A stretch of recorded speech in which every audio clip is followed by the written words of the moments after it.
The Colts just made one of their more polarizing draft picks in recent memory. Let's get to it.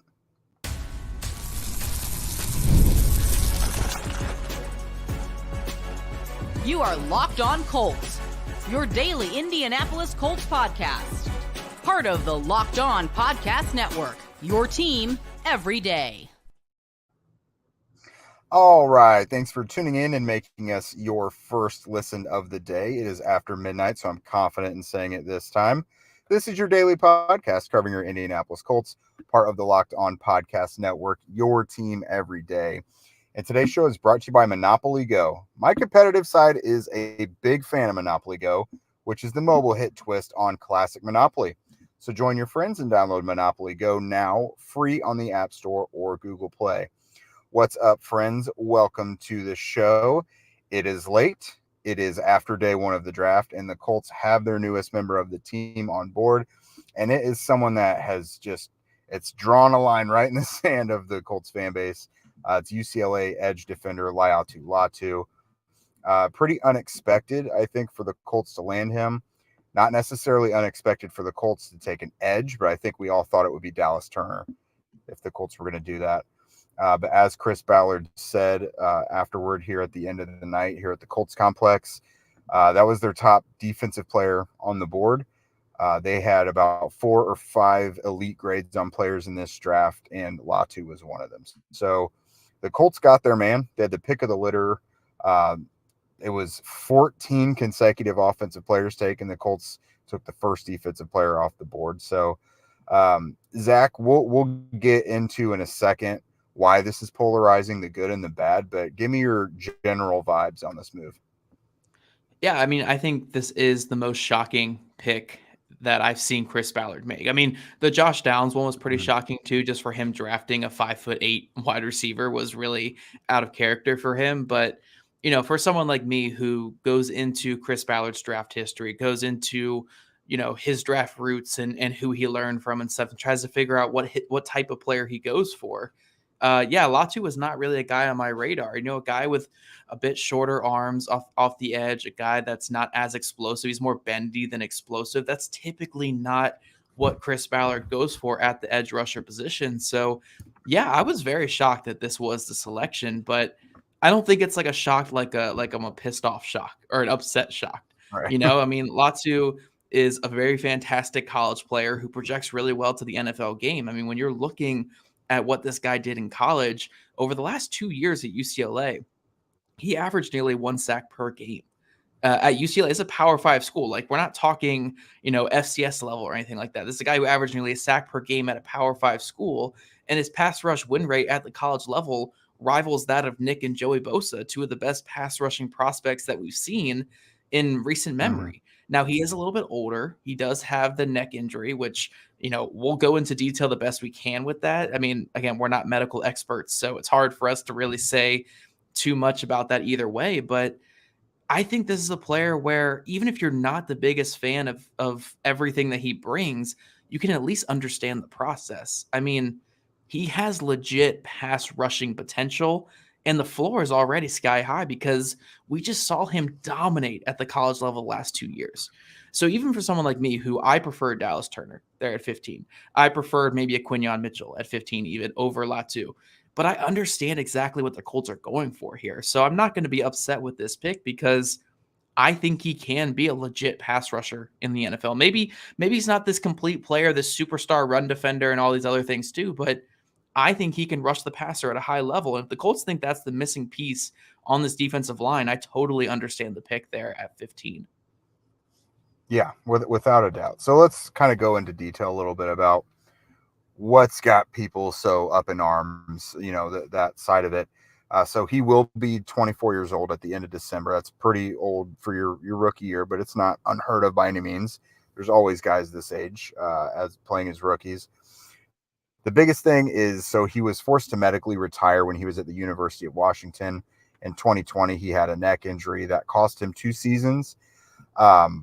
He had a cervical neck fusion surgery on that. And so the University of Washington did not clear him, so he decided to return to football, transfer to UCLA. UCLA did clear him, And he played 2 years since then and was incredibly productive in that time. So we talked to Latu right after he got picked. We obviously asked him about the medical stuff, and he was asked why Washington wouldn't clear him. And he said basically, you know, it was during COVID and it was, and I quote, a funky time. And he said he just doesn't think it was handled well. He was never really given proper physical examinations. It basically just seemed like, you know, a medical professional, a doctor, saw what the injury was rather than like going into detail specifically on Latu's case and said, I don't really think this is a great idea for you to continue. But fans who are now upset about the medical thing, this person just went through the most thorough medical investigation of his life for the last 3-4 months, especially here in Indy, what those guys go through at the combine. I'm sure he probably did combine rechecks. Like, if teams were worried about it, they would have found out that it was a problem. And the Colts I know they are very wary about taking guys who have chronic medical issues early in the draft. They would not have invested the 15th overall pick in a guy who they thought this neck was going to be a problem at any part in his career. Yeah. And I mean, again, I can't really add too much to the neck injury because I just don't know. I don't know much about that kind of thing. So it just feels wrong for me to talk about that. All I can talk about is what I see with this guy on film and what I see with this guy and his ability to play at the next level. And when the Colts say that, you know, this is a guy that they had an elite grade on, I fully believe that because they had the pick of the litter among defensive prospects in this draft. They had the number 1 pick at defensive player. They could have gone Turner, Mitchell, Arnold, all those guys on defense. And they went with Latu, a guy that they really felt could be an elite defensive player. And one thing I really wanted to say about Latu before we get to other segments that we want to touch on in today's show, if you are someone who comes to our comment section after every show we do, because I see it all the time, guys. I see it. I'm on the YouTube. I run the YouTube channel. I see it. So I know exactly what happens here. If you guys come there and say Chris Ballard has no clue how to draft edge rushers, he's the worst edge rush drafter in all the football. He sucks at edge rushers, so we can't have him ever draft an edge rusher again. This is the type of player that you want then, because this is not a Chris Ballard edge rusher. This is nothing like the other edge rushers that he has taken have been projections. They have been guys who in 41 career games in college had 12 sacks. You know, guys who just did not produce at the college level. Latu was nearly a sack per game type of guy the last 2 years, was the best pass rusher in college football over the last 2 seasons at the college level. So if you're looking at the type of guy that Chris Ballard typically drafts and saying like, oh, this is just another Chris Ballard edge rusher, that's wrong. That's wrong. You can have issues with the pick. You can have issues with the player, and you can have your issues with Chris Ballard. I'm not trying to defend him here. I'm saying if your typical stance is the Chris Ballard edge rusher does not work, then this is your kind of guy here. This is your guy. This is not the Chris Ballard typical edge rusher. This is the guy with the high floor who is going to be a productive pass rusher in the NFL regardless of what happens. And he still has that ceiling he can hit as a pass rusher. This isn't the Kwity Paye where it's like, okay, we're getting a high floor run defender who maybe one day can grow into a pass rusher. This is a guy who has been a dominant pass rusher. Maybe he doesn't have this 45-inch vertical or anything like that, which I know we all love here, but he has what you look for on film. He has the polish that none of these other guys really had. So I'm a fan of this pick just for that. I think this is a guy who can do the things that we just haven't seen from other Chris Ballard edge rushers. And I think if any position needed Bill Ballard to fall apart, it was at edge because it was not working at edge. You know, 25% of his top 100 picks in his career with the Colts have been on the edge rushers. And what is that? What do we have to show for it? We have maybe Dio Dangbo, maybe Kwity Paye, and all the other ones have been failures. So I think Latu is the perfect changeup to throw in here and say, look, let's get a high floor guy who could also have that high ceiling of a really top level pass rusher. So I think Latu's a strong pick for the Colts. I've really come around on it, obviously watching more film and diving into what his game looks like. And I think this fit's going to be really good. I think him alongside DeForest Buckner will give the Colts their best pressure rate and their pressure percentage and all those things that they've had in the Chris Ballard era. Yeah, and one thing that translates really well normally from college pass rushers to the pros is that production, which, like you said, that's not something that the normal Ballard edge has. They're raw guys with tons of room to grow, but they were never finishers in college. They didn't have the numbers. Latu had 23 and a half sacks and 34 tackles for loss just in the last 2 years. Like, that is bananas numbers. And when you watch his film, you just have been watching it all night. The guy moves at a different pace than everybody else. He can beat you outside. He can go inside on stunts. When you turn on the tape and you don't even know who you're watching, that's the first guy you notice. And, Chris Ballard was asked tonight, what's a good game to watch of his? He said USC against Caleb Williams, the number 1 pick. So this guy is like legit. Like, don't be scared of the guy who just wasn't on the radar for the Colts to pick, because we didn't expect it, because like you said, it's just not of the normal mold. But we're going to go into this further here in a minute. We'll talk about what Latu's role might be with the Colts initially, and then obviously long term.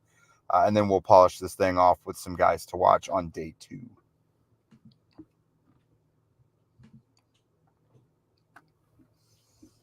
All right, so I've got a competitive side. We all do to some extent.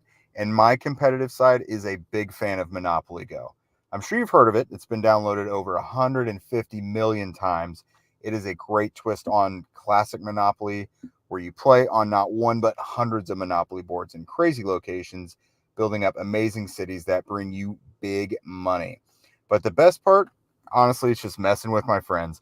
I can charge them rent on my iconic properties, just like classic Monopoly. Now I can also heist their vaults for riches for myself, because I'm a very selfish, thieving person. And then the leaderboards show me who the biggest Monopoly tycoon is, and that's me, baby. I can truly be the slumlord to my friends that I've always desired to be in a virtual world. But it's not just my competitive side that loves it. You can team up with friends and people all around the world in timed tournaments to earn huge rewards. So get in the game and join your friends. Download Monopoly Go now, free on the App Store or Google Play. And then let's not forget about our friends over at FanDuel. If you've been following the draft, hopefully you've been raking in the cash over on FanDuel. But it's also playoff time in the NBA and NHL, and baseball's in full swing. And FanDuel is obviously your place to bet on every game. Right now, new customers get $150 in bonus bets guaranteed. That's $150 win or lose. Bet on everything from slap shots to home runs to slam dunks, all on an app that is safe, secure, and easy to use. What are you waiting for? Visit FanDuel.com/lockedon and make your first bet an automatic win. FanDuel, America's #1 sportsbook.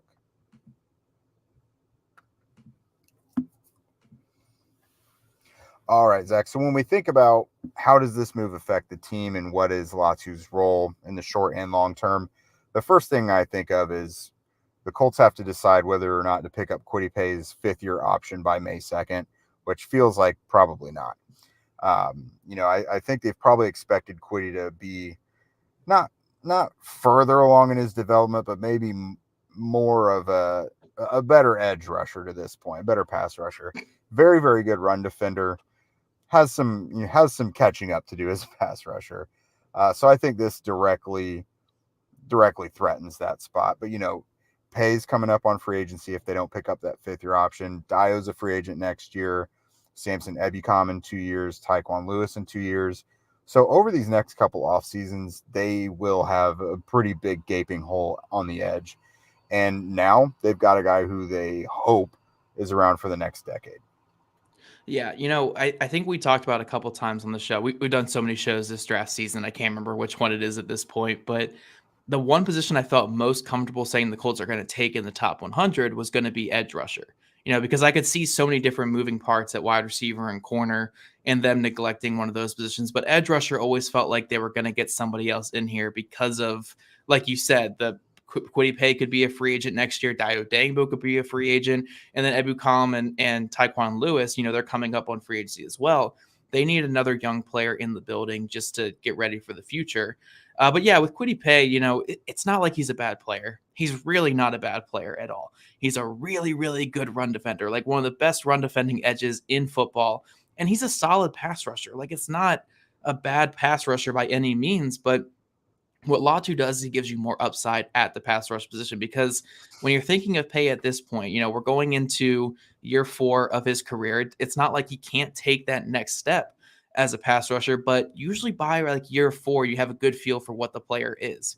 And clearly by taking Latu this high, it's not directly saying like Kwity Paye can't take that next step, but it's them saying, okay, we need to get another body in here, another very capable edge rusher in here. And yeah, it does impact that 5th-year option decision.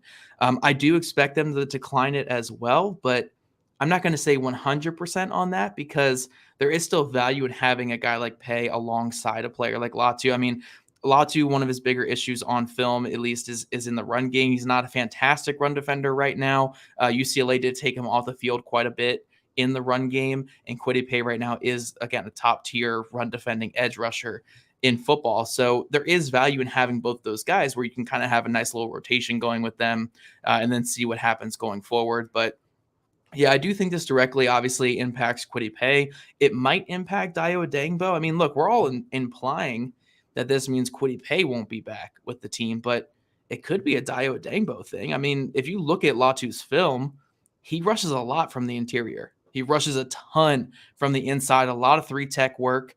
That's where Dayo Adangbo rushes on pass rush downs as well. So, it could be multiple things here. It could be that they, cut Samson Ebukam after the year instead too, to keep all the young guys in here. There's a lot of different ways the Colts could go with it. There's a lot of flexibility up front, but I think the one thing we can say for 2024 is the rotation in the trenches at pass rush is going to be pretty nice. It's going to be pretty nice. I mean, however way you cut it and look at it, you're going to have one of Tyquan Lewis, Samson Ebukam, Dayo Adangbo, Kwity Paye, and Laiatu Latu off the field. Or you're going to have 2 of those guys off the field on pass rush downs to alongside DeForest Buckner. So I think they have a lot of flexibility at pass rush. They have waves of pass rushers coming in. And at least for 2024, I think that's very optimistic for what we could see this group produce. Yeah, I think so too. I'm very curious what his role is going to be as a rookie. I'm definitely not comfortable saying he's a starter yet, because I think Samson Ebukam and Kwity Paye are both pretty established starters. I think he's going to be a rotational guy as a rookie. Now, what does that look like? Like you mentioned, I think it's going to be more based on particular packages, like with your obvious pass rushing situations. I think it makes a lot of sense to have Ebukam and Latu on the outside with Buck and Dayo on the inside. I think that makes the most sense. So I think there's going to be, just special ways they get him involved. What do you think? Probably like 25 snaps a game. Does that seem too low for a first-round pick? I think it depends, obviously. It depends on how the rotations look. It depends on how healthy the defensive line is, obviously. But I think his early role, for the most part, will be more of a rotation with Ebukam on rundowns, and then on pass downs, probably subbing in for Kwity Paye and getting a lot more of those pass down looks than Paye does, if they end up keeping all these guys. Obviously, that's the big thing here. But yeah, I think Latu's going to have a pretty big impact in year 1. I mean, I think more than 25, probably. I'd probably say like 35 to 40. Like, say there's a 60 snaps on defense in a game, I would say like a good 35 to 40 probably makes a lot of sense for him in year 1.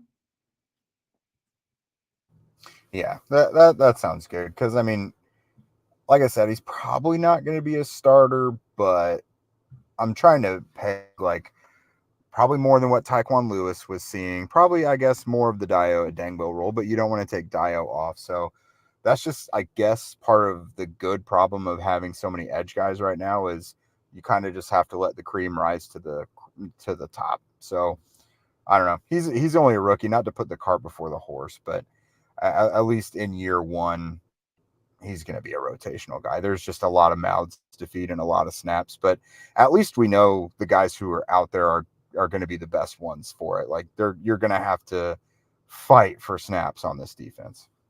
Yeah, for sure. One more thing I wanted to say about his fit with this team and overall before we transition to our final segment and talking about, day two guys that we like for the Colts. But one thing I wanted to mention is Charlie Partridge has worked with a lot of bigger edge rushers in his career. A lot of guys who are more in that 260 to 270 type mold that Latu falls into. And one player that really sticks out to me is Trey Hendrickson over at Florida Atlantic. Obviously, when Partridge was there, I think a very good comp to what Latu can bring to this Colts is Trey Hendrickson, that bigger body guy who's also very nimble and quick for his size, who can get around the edge, who can use some power as well.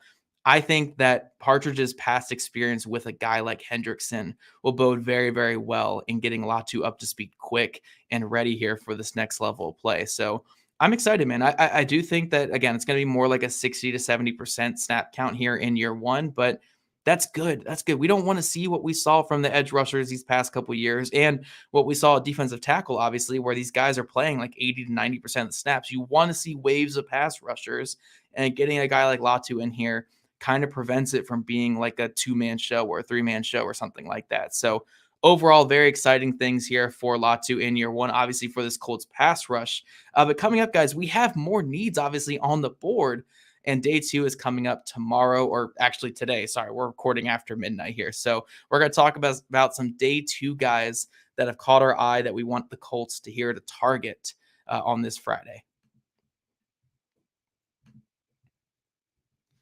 But first, when you're hiring for your small business, you want to find quality professionals who are right for the role. That's why you have to check out LinkedIn Jobs. LinkedIn Jobs has the tools to help you find the right professionals for your team faster and for free. LinkedIn isn't just a job board. It helps you hire professionals that you can't find anywhere else, even those who aren't actively searching for a new job, but might be open for the perfect role. In a given month, over 70% of LinkedIn users don't visit other leading job sites. On LinkedIn, 86% of small businesses get a qualified candidate within 24 hours. So if you're not looking on LinkedIn, you're looking in the wrong place. Hire professionals like a professional on LinkedIn. Post your job for free at linkedin.com/lockedonnfl. That's linkedin.com/lockedonnfl to post your job for free. Terms and conditions apply. All right, Jake, we're looking at day two of the NFL draft. This is where Chris Ballard either swings and misses or swings and gets an all pro. There's nothing in between. It's either all pro or a complete miss here on day two. There's quite a few interesting names here. I think the ones that really catch my eye, though, are Cooper DeJean, Edgerrin Cooper, the linebacker from Texas A&M, Kool-Aid McKinstry, and then obviously a couple wide receivers and A.D. Mitchell, Keon Coleman. Who's really catching your eye here on day two, though, Jake? Yeah, so you're obviously looking at, you would love to get a DB in this right away, or a wide receiver. You know, the main positions we've been forecasting in the first round all along. A.D. Mitchell, if you're getting A.D. Mitchell or Keon Coleman, if you're getting these guys at 46, I'm all for it. I think that would be really, really good value. Obviously, you and I were a bit uncomfortable with Mitchell at 15. He would have been a trade down candidate. But if you're getting him in the middle of the second round, like, that's totally cool with me. Cooper DeJean is obviously the belle of the ball right now. I don't expect him to even come close to 46 with the Colts. He may even be a guy that a team tries to trade up for. I would be totally cool with Kool-Aid McKinstry. That would have been another trade down in the first round candidate for me. I think the let's get weird candidate of the day is Edgerrin Cooper. I think pairing him with the top edge rusher in the class, or at least the Colts' top edge rusher in the class, Cooper's my top linebacker.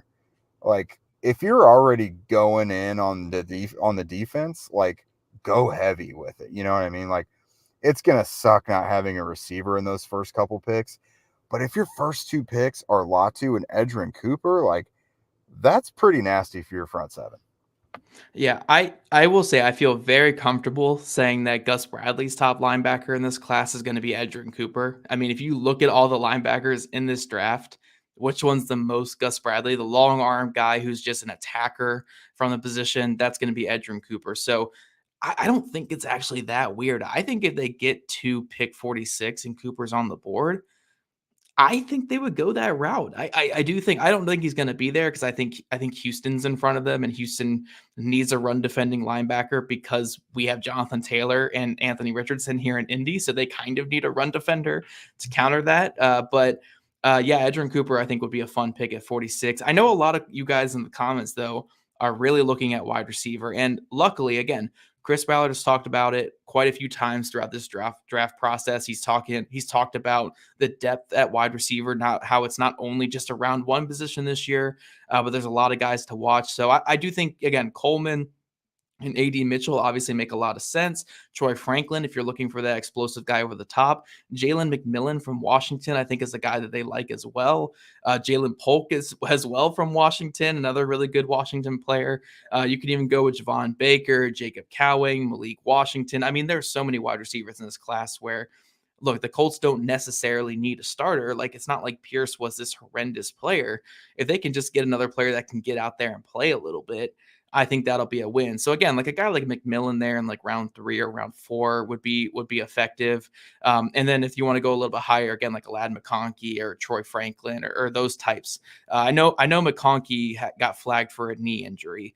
So I did want to put that out there for this question right here. Lad McConkey did get flagged for a bad knee injury. So we'll see what happens there. But I do think the Colts still have plenty of options at wide receiver for everybody freaking out on how they didn't get up there. I mean, they tried to trade up for, I think, Rome Odunze. I'm pretty sure it was Rome Odunze. It's just, That's look, when everyone's taking when everyone's taking quarterbacks that high, they don't want to trade back because they can't miss out on their 30-year-old quarterback that they need to take in the top 10. So, like, it's hard to get up there for Odunze, especially because, like, then you're calling the Bears and saying, hey, Bears, we want to come up for, a player. And the Bears like, we want to stay here for Odunze. So it's difficult there. But they got their defensive player. There's still a lot of wide receivers on the board. There's still an Edgerrin Cooper on the board. I think the Colts will be fine here on day 2. Yeah, most certainly. And then Zach is going to have a day 2 guys to watch coming out on horseshoehuddle.com in the morning. But no, I'm thrilled with the guys who are still on the board. Again, some of these guys aren't going to get to the Colts, but that just pushes other guys down the board. Like, again, DeGene and McKinstry, even to some extent Mitchell, we didn't expect them to be there in the second round. Jackson Powers Johnson is an interesting one. Yes. How do you feel about that one?